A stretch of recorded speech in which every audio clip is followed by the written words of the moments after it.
they say in some parts, the royal we. Look, what I want to talk to you about today is all in the name of transparency, as usual, and something I think that a lot of artists need to hear and openly talk about. I kind of got hit upside the face this week with something that I usually try not to let bother me. And it was related to one of my recent books that I released. And it's a struggle that I think that every author right now of all kinds face. And what it boils down to is that I had my publisher did a free run of one of my books, and they told me that quite a large number of people downloaded that free book. And that happened a couple weeks ago, maybe 3 weeks ago, I think. And from that free download, maybe there was one new review, maybe. And then it didn't translate into sales for the second book, which is normally the case or used to be the case. And on the day I kind of realized that, it really hit me hard. And I started questioning some things I don't usually question. And it was one of those instances where I thought, maybe, just maybe, I'm fooling myself. And then imposter syndrome dug its tendrils into my spine and said, let's just have some fun. And you know what happens when imposter syndrome takes hold? You start seriously questioning yourself to the point of thinking, what am I doing? I don't know what I'm doing. Maybe I'll never know what I'm doing. Maybe I shouldn't be doing. And I continued giving that a lot of thought. And it wasn't until I started to think about the other part of my artistic life that everything started to kind of seamlessly gel together. And I had a sort of an epiphany. I'm going to share that with you. The other side of my artistic endeavors is acting. I have been an actor since high school. After high school, I went to undergraduate school, got a bachelor's degree in theater and communications, and then I went to graduate school and got an MFA in acting. And then right out of graduate school, I was lucky to get job after job after job.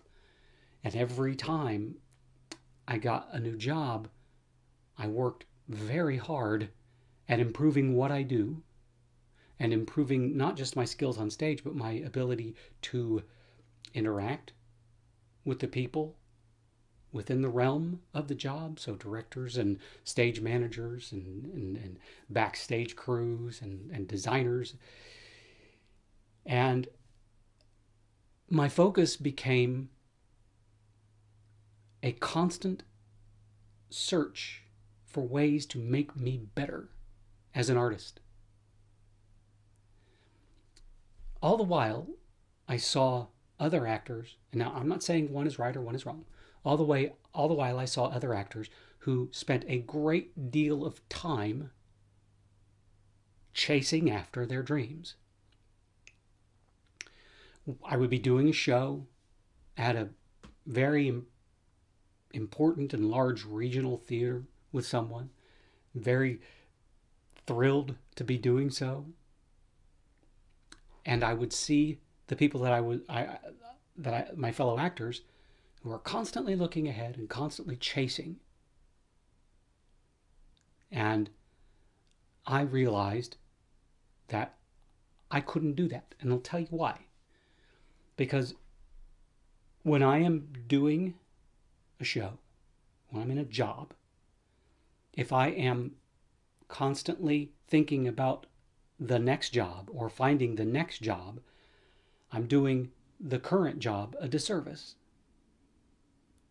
And I know, and it took me a while to come to grips with this, but I know that I'm not capable of doing that.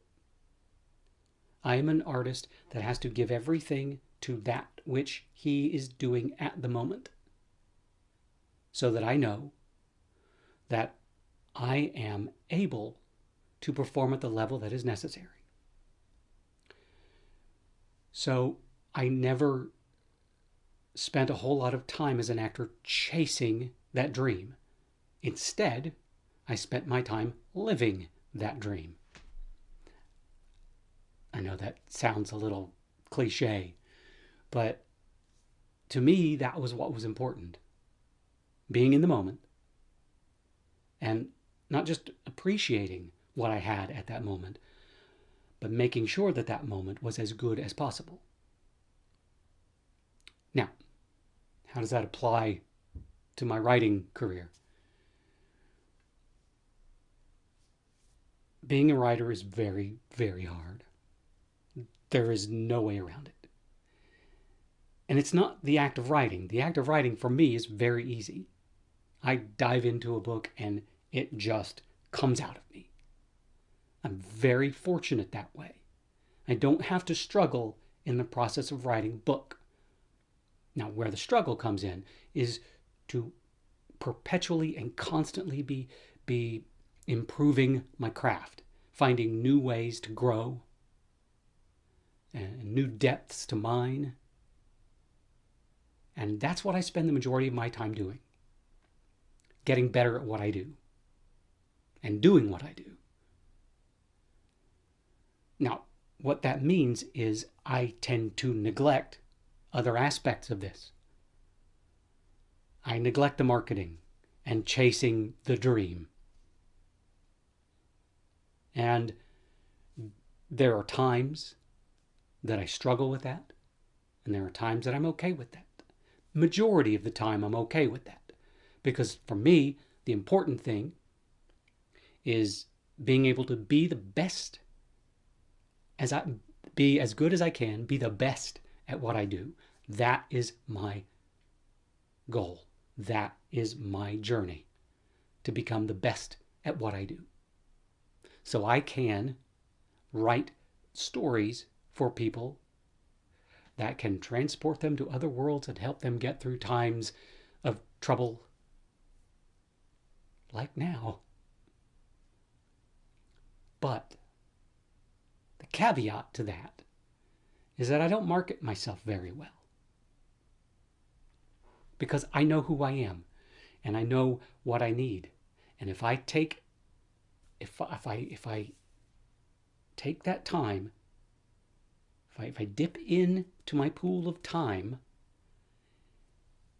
and take away some from marketing and all of that other stuff, all of a sudden that slice of pie is smaller. And the energy that I have to expend is less. Now, I justify that by saying, well, I'm not very good at marketing anyway. And that's the truth. I've tried, and it seems like everything I try just kind of bombs because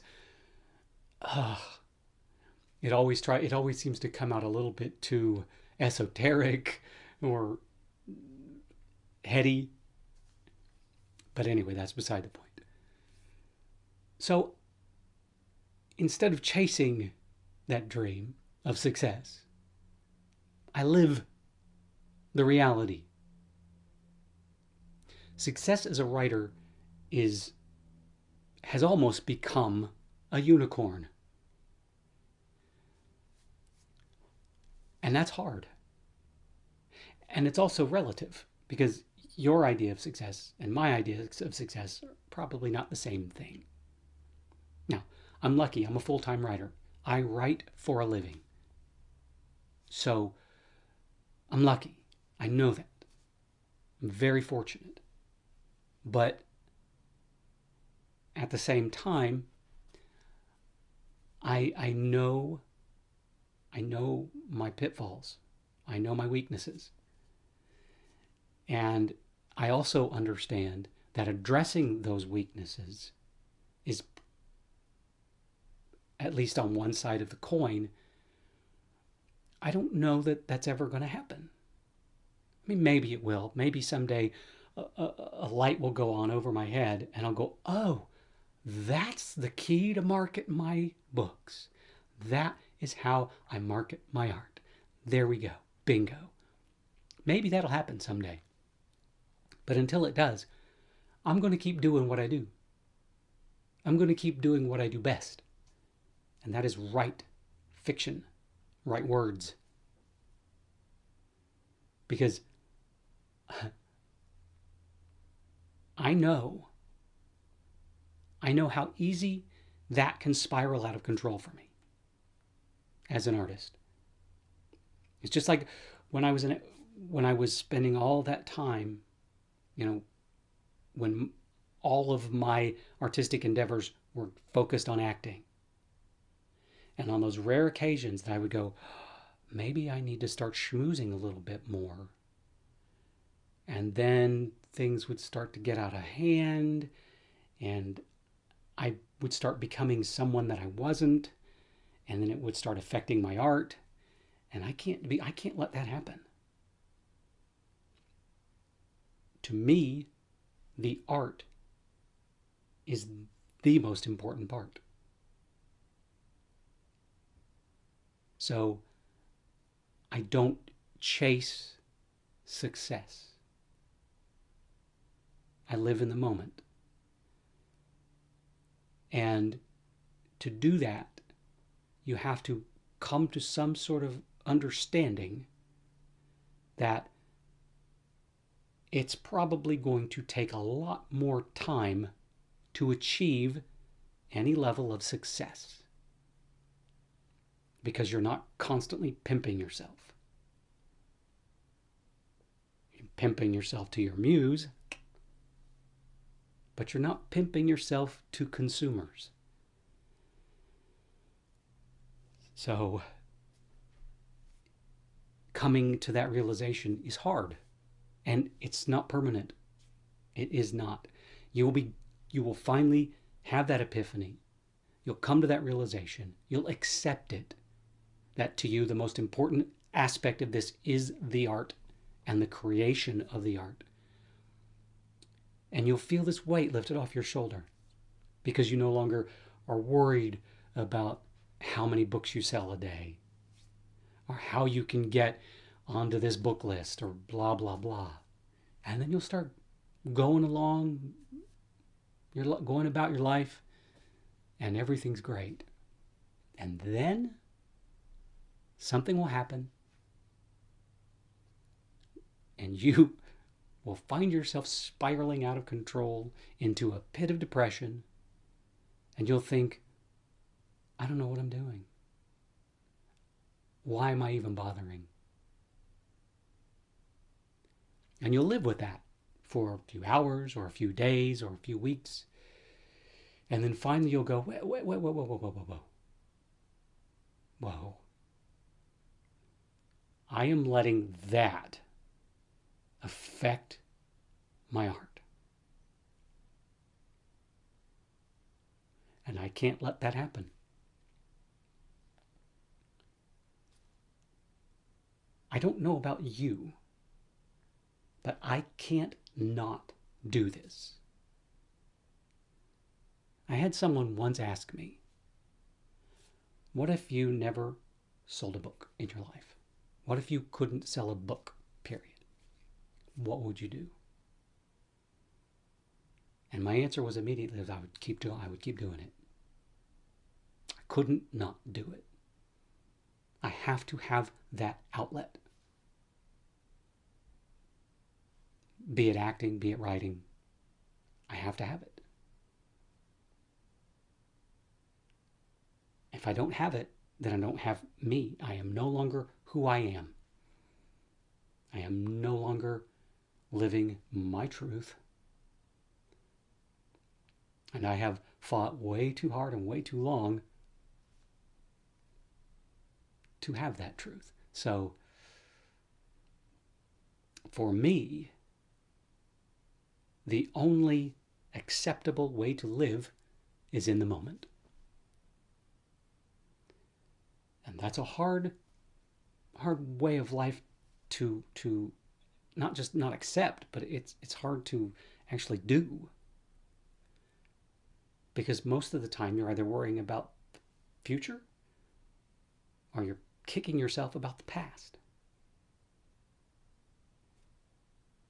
What good are either one of those things doing? Because you can't control either one.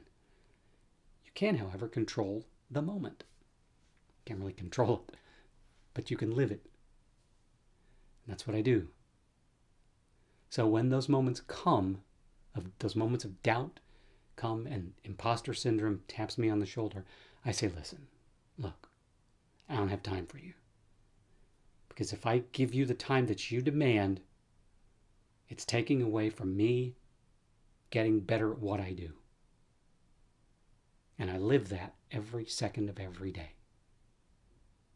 And I hope that somehow, some way, you can find yourself doing the same thing, living in the moment.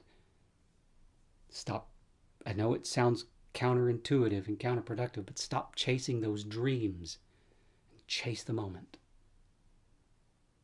Embrace the now. You'll probably find yourself able to improve your craft exponentially better. But hey, that's just me. That's my way of doing things. It may not be your way of doing things.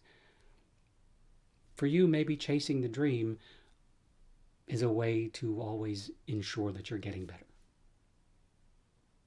And you do you. Because you're the only one that really knows how to do you. No one else does. Because they're not you. You're you. Anyway, that's all I got, Muse. Breathe.